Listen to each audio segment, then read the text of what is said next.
Ada satu kisah, dan dari kisah indah kita akan memohon kepada Allah semoga Allah menjauhkan kita dari kemaksiatan. Ada salah satu sahabat Nabi yang bernama Tha'labah bin Abdurrahman.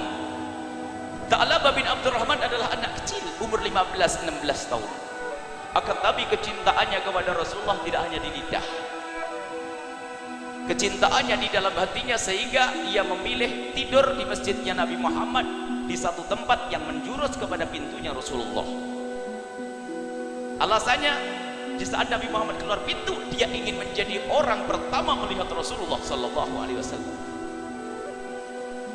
Dan dia adalah orang yang sering diperintah oleh Rasulullah, Tha'labah bin Abdurrahman. Sering diperintah oleh Rasulullah untuk pergi dan datang untuk menyelesaikan hajat-hajat rumah tangga Nabi Sallallahu Alaihi Wasallam. Itu Tha'labah bin Abdurrahman.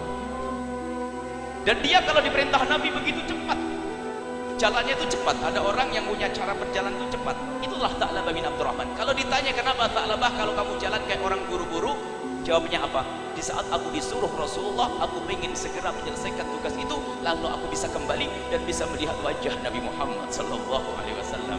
Rindu untuk melihat wajah Rasulullah Sallallahu Alaihi Wasallam. Suatu ketika disuruh oleh Rasulullah Tha'labah bin Abdurrahman, ya Tha'labah Abdurrahman, pergilah ke ujung kota Madinah sana. Diperintah oleh Rasulullah untuk melakukan, untuk menyelesaikan satu hajatnya Nabi Sallallahu Alaihi Wasallam. Pergilah Tha'labah bin Abdurrahman, dan di saat dia melewati gang-gang kota Madinah, Tha'labah bin Abdurrahman melewati satu rumah yang saat itu rumahnya orang dulu, rumah fakir. Rumah itu pintunya, pintu dari kayu itu terterpa oleh angin. Angin menerpa pintu, lalu pintu terbuka. Dan di saat pintu terbuka, rumahnya orang dulu, bukan orang zaman sekarang. Rumahnya hebat, kamar mandinya Masya Allah. Di saat pintu terbuka, ada satu kamar mandi yang hanya tertutup oleh kain. Karena pintu terbuka, angin menerpa kain, lalu terbukalah kain, dan di balik kain itu ada wanita yang lagi mandi. Tha'labah bin Abdurrahman melihat wanita tersebut. Dia melihat sekali dan mengucapkan Astaghfirullahaladzim. Ditutup matanya. Kemudian dia mau kembali takut, dan dia berkata, aku diutus oleh Rasulullah melihat yang haram. Sampai dalam riwayat marrah atau marrataini, dia melihat sekali atau dua kali, melihat sekali atau dua kali. Kemudian dia menangis setelah itu, dan dia tidak berani pulang kepada Rasulullah. Dia berkata, sungguh aku malu kepada Allah dan Rasulullah. Aku jadi orang yang dekat dengan Nabi Muhammad, yang aku sering diutus oleh Nabi Muhammad, aku dipercaya oleh Nabi Muhammad. Kenapa mataku melihat yang haram? Aku malu kepada Rasulullah. Aku takut setelah ini ada ayat yang turun lalu mengatakan, menceritakan tentang aku. Kemudian Sayyidina Tha'labah bin Abdurrahman tidak berani pulang. Pergi dia entah kemana mengikuti arah langkah kakinya. Setelah itu Nabi Muhammad yang tadi memerintahkan Tha'labah bin Abdurrahman menunggu-nunggu. Kemudian bertanyalah Sayyidina Rasulullah kepada sahabatnya, mana Tha'labah Abdurrahman? Ditunggu di waktu sholat yang pertama tidak datang, sholat yang kedua tidak datang, sholat yang ketiga tidak datang, sehari tidak datang, 2 hari tidak datang, baru 3 hari ditanyakan kepada sahabat Nabi, mana Tha'labah bin Abdurrahman? Ya Rasulullah, kami tidak melihat selama ini. Barangkali ada yang melihat di antara kalian. Ya Rasulullah, namanya anak kecil, mungkin dia main kemana. Apa sabda Nabi? Wahai Umar, wahai Umar, wahai Ali, tolong, wahai Umar dan wahai Salman, Sayyidina Umar dan Salman, wahai Umar dan Salman, tolong cari Tha'labah di sekitar kota Madinah ini. Tha'labah bin Abdurrahman bukan Abu Tha'labah, bukan. Tha'labah bin Abdurrahman dicari oleh Sayyidina Umar bin Khattab dengan Sayyidina Salman Al-Farisi dan beberapa sahabat Nabi. Diperintah oleh Rasulullah, dicari di kota Madinah, tidak ketemu. Mereka menghadap kepada Rasulullah, ya Rasulullah, tidak ada Tha'labah bin Abdurrahman. Kemudian Rasulullah berikan isyarat dengan wahyu, tolong cari Tha'labah bin Abdurrahman di antara bukit kota Makkah dan Madinah. Dia ada di sana. Pergilah Sayyidina Umar bin Khattab dengan Sayyidina Salman dan ikuti beberapa sahabat Nabi ke tempat tersebut. Sampai di tempat tersebut tidak ada satu orang pun.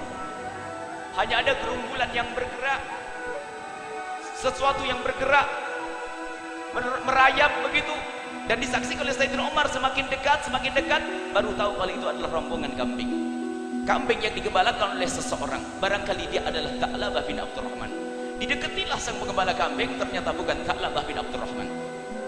Kemudian Sayyidina Umar bertanya, wahai penggembala kambing, aku mau tanya kepadamu, apakah di sini ada seorang anak muda yang tingginya adalah disifati tingginya begini, umurnya 14 tahun dan orangnya periang kalau jalan cepat. Dijawab oleh pengembala kami, tidak. Di sini tidak ada orang yang seperti kau ceritakan itu. Hanya aku melihat setiap sore ada orang datang ke sini tapi bukan periang orangnya, dia hanya dengan derai air mata. Memang orang yang kurus seperti yang kau ceritakan, bahkan lebih kurus lagi. Dan kalau jalan memang cepat tapi tidak riang, tapi orangnya menangis. Setiap turun terlihat di wajahnya adalah bekas derai air mata. Sayyidina Umar bin Khattab masih ragu, mungkin iya, mungkin dia, mungkin yang lainnya. Mungkin iya, mungkin bukan. Karena apa? Kebiasaannya Tha'labah adalah periang. Wajahnya periang karena dengan Nabi Muhammad. Tapi kok dia suka nangis? Mungkin juga dia, mungkin juga yang lainnya. Kata Sayyidina Umar, baik, saya tunggu. Aku akan menunggu anak tersebut. Barangkali dia adalah yang aku cari. Kata pengembala kambing, kalau kau nunggu di sini dia tidak akan turun, sebab dia di atas bukit itu. Kalau engkau tunggu di sini dia tidak akan turun karena dia takut dengan manusia. Dia turun di sini hanya karena ada aku. Dia turun, kemudian aku beri segelas susu, kemudian dia naik ke atas. Lalu bagaimana agar aku bisa melihat dia? Kata pengembala kambing, engkau sembunyi di balik bebatuan. Sayyidina Umar dan Sayyidina Salman Al-Farisi sembunyi di balik bebatuan. Menjelang maghrib turunlah seorang anak muda. Dan setelah turun anak muda tersebut, diperhatikan, akhirnya mendekat kepada pengembala kambing, diberi segelas susu, minum air susu, lalu mau naik, dan Sayyidina Umar buru-buru mengejar, hei Tha'labah bin Abdurrahman. Kaget Tha'labah bin Abdurrahman, siapa engkau? Kenapa kau ada di sini? Siapa engkau? Aku Umar bin Khattab. Karena remang-remang, Umar, kenapa kau kesini? Apakah telah turun wahyu yang mengatakan Tha'labah melakukan dosa besar? Tidak, Tha'labah, aku tidak mengerti itu. Tahu kenapa engkau kesini? Dijawab oleh Sayyidina Umar bin Khattab, karena aku diutus oleh Rasulullah untuk mencari. Tidak, aku malu dengan Rasulullah. Larilah Tha'labah bin Abdurrahman dan dikejar oleh Sayyidina Umar dan Sayyidina Salman. Kemudian dipeganglah anak kecil tersebut. Setelah dipegang, dibawa pulang, dinaikkan di atas kendaraan, dibawa pulang. Di perjalanannya dalam keadaan sakit, terhitung sudah 40 hari di situ. Sampai di rumah, sampai di kota Madinah, Tha'labah semakin parah sakitnya. Dan semakin parah sakitnya, maka oleh Sayyidina Umar tidak langsung dibawa kepada Rasulullah, akan tapi diantarkan kepada ibundanya. Setelah diantarkan ke ibundanya, Sayyidina Umar menghadap kepada Rasulullah, ya Rasulullah, ada Tha'labah bin Abdurrahman sudah kami ketemukan. Di mana sekarang? Ada di rumah ibundanya. Dia sakit, ya Rasulullah. Apakah perlu kami bawa ke sini, ya Rasulullah? Dijawab spontan Rasulullah, tidak, aku yang akan ke sana. Rasulullah datang kepada Tha'labah bin Abdurrahman. Dan di saat mendekat kepada Tha'labah bin Abdurrahman, mengucapkan salam, dijawab oleh Tha'labah bin Abdurrahman. Kemudian setelah itu, diambillah kepala Tha'labah bin Abdurrahman, ditaruh di bangkuannya Rasulullah SAW.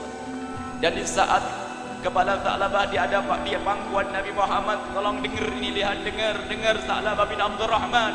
Di saat kepalanya ada di pangkuannya Rasulullah, tiba-tiba menggelinding sendiri dan turun, ya Rasulullah, ya Rasulullah, sungguh kepala ini tidak pantas di pangkuanmu yang suci, ya Rasulullah. Sungguh kepala ini tidak pantas di pangkuanmu yang suci, ya Rasulullah. Kemudian turun kepala itu.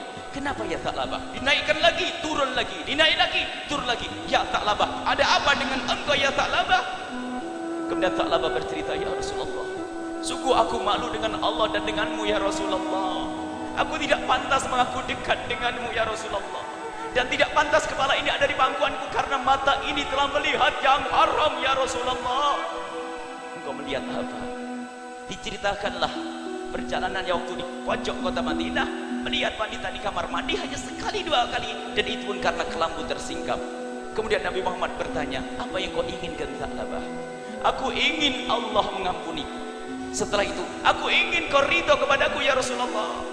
Dijawab Rasulullah, Tha'labah, Allah telah mengampunimu dan aku ridho kepadamu. Kemudian setelah itu apa? Tha'labah berkata, ya Rasulullah, aku merasakan di antara kulit dan badanku ada seperti semut yang merayap.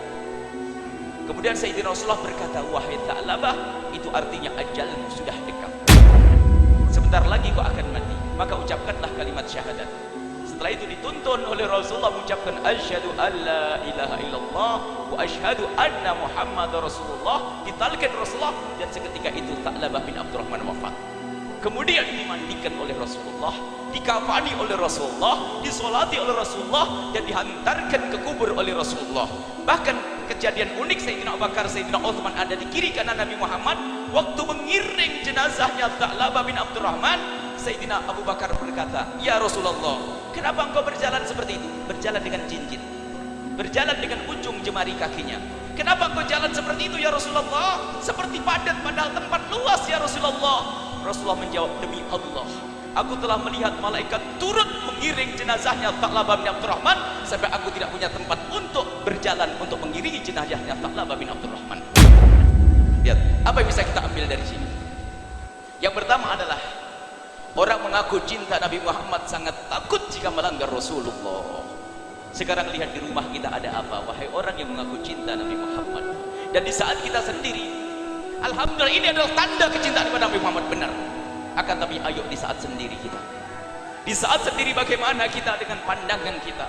Sekarang zaman-zaman rusak, yang namanya televisi, yang namanya internet, yang namanya HP. Bagaimana kita dengan Rasulullah? Apakah Rasulullah hanya di lidah kita, tidak di hati kita, lalu mengontrol kita? Nabi Muhammad melihat kita. Ini Tha'labah bin Abdurrahman hanya melihat seorang perempuan, itu pun tidak sengaja, sekali dua kali menjadikan dia ketakutan ditinggal oleh Rasulullah SAW. Kemudian buah daripada kecintaan kepada Rasulullah apa? Nabi Muhammad mencari. Dan begitulah kisah pecinta Nabi Muhammad ini semuanya. Nanti di padang mahsyar Rasulullah akan mencari kita. Wahai hamba-hamba yang mengaku cinta Nabi Muhammad, di padang mahsyar itu semua orang di padang mahsyar bisa melihat Rasulullah. Akan tapi banyak di antara mereka seperti pungguk merindukan bulan. Tidak semuanya bisa mendekat kepada Rasulullah. Akan tapi yang mendekat Rasulullah adalah orang yang mencintai Nabi Muhammad, dan Nabi Muhammad yang mencari mereka. Di padang mahsyar dicari oleh Rasulullah. Allah memberikan kekuatan kepada Nabi Muhammad untuk mencari pecinta-pecintanya, dan semoga yang berkumpul di sini nanti dicari oleh Rasulullah. Niat, dan memang semua pertemuan harus kita niatkan untuk bisa bertemu dengan Rasulullah. Tha'labah bin Abdurrahman dicari oleh Rasulullah di dunia, dicari oleh Rasulullah. Sampai dicari Rasulullah, waktu sakit didatangi oleh Rasulullah, waktu mengucapkan syahadat ditalkin oleh Rasulullah. Dan semoga kita nanti ditalkin oleh Rasulullah. Jangan mengatakan tidak mungkin. Wa absyiru bil jannati allati kuntum tu'adun. Di antara hamba-hamba Allah nanti ada yang di saat dicabut nyawanya Nabi Muhammad datang dan membimbingnya. Karena makna wa absyiru bil jannati allati kuntum tu'adun, para ahli iman pecinta Nabi ini di saat mau mati akan diperlihatkan surga, dan paling bagusnya ahli surga adalah Nabi Muhammad. Bahkan banyak yang diceritakan Nabi Muhammad datang dan menalkin untuk mengucapkan la ilaha illallah atau asyhadu an la ilaha illallah. Semoga kita mendapatkan bagian ini, amin. Ditalkin oleh Rasulullah, diajari oleh Nabi Muhammad mengucapkan kalimat syahadat. Modalnya adalah sekarang ini. Makanya senanglah dengan acara-acara semacam ini, membaca sholawat, berkumpul dengan ahli sholawat, berkumpul dengan habaib, dengan para ulama. Setelah Tha'labah bin Abdurrahman ditalkin oleh Rasulullah, dimandikan oleh Rasulullah, dibandingkan disolati oleh Rasulullah, dan dihantarkan jenazahnya oleh Nabi Muhammad SAW. Pelajaran penting bagi kita adalah, ayo, tidak cukup kita memperbanyak ketaatan kepada Allah saja, akan tapi kemaksiatan harus kita berusaha untuk meninggalkannya. Jaga mata yang merupakan amanah. Jangan kita gunakan memandang kejuk, jangan kita gunakan mata ini untuk melihat kecuali sesuatu yang disenangi oleh Rasulullah. Omongan kita jangan berucap kecuali yang disenangi oleh Rasulullah, seperti senandung solawat. Gak pantas lagi kalau hari ini, Habib. Gak pantas lagi kalau masih pakai lagu dangdutan nanti setelah ini. Sudah kenal solawat atau lagunya masih ngaco ini sudah. Solawat, dan alhamdulillah beginilah waktunya. Memang nasib baik kita adalah tahun-tahun ini adalah tahun sholat berkat Habib Syekh, insyaallah. Jadi kampung-kampung anak kecil sudah pada sholawatan, ada berkah semuanya. Ini adalah waktunya kita, ini untung kita itu pada ada salawat dikemas menjadi menyenangkan sehingga kita bisa senang bersolawat, dan semoga ini adalah tanda cinta yang sesungguhnya kepada Nabi SAW. Kita semua harus koreksi diri kita sendiri. Kita lihat diri kita sendiri, dosa-dosa yang pernah kita lakukan. Ayo kita ngadu kepada Allah saat ini. Malam ini juga kita memohon kepada Allah. Takutlah kalau kita ditinggal oleh Nabi Muhammad SAW. Tha'labah bin Abdurrahman hanya melihat sekali dua kali hal yang semacam itu, ternyata menjadikan dirinya takut ditinggal oleh Rasulullah. Sekarang kadang di antara kita begitu gampang yang mengaku cinta Rasulullah tapi kemaksiatan berjalan. tidak merasa takut ditinggal oleh Rasulullah sallallahu alaihi wasallam. Tidak pernah kita berusaha untuk menjauhi kemaksiatan. Bahkan mungkin kita melakukan kebaikan yang katanya adalah seperti maulid Nabi, perkumpulan-perkumpulan, tidak sadar kita melanggar Nabi Muhammad sallallahu alaihi wasallam.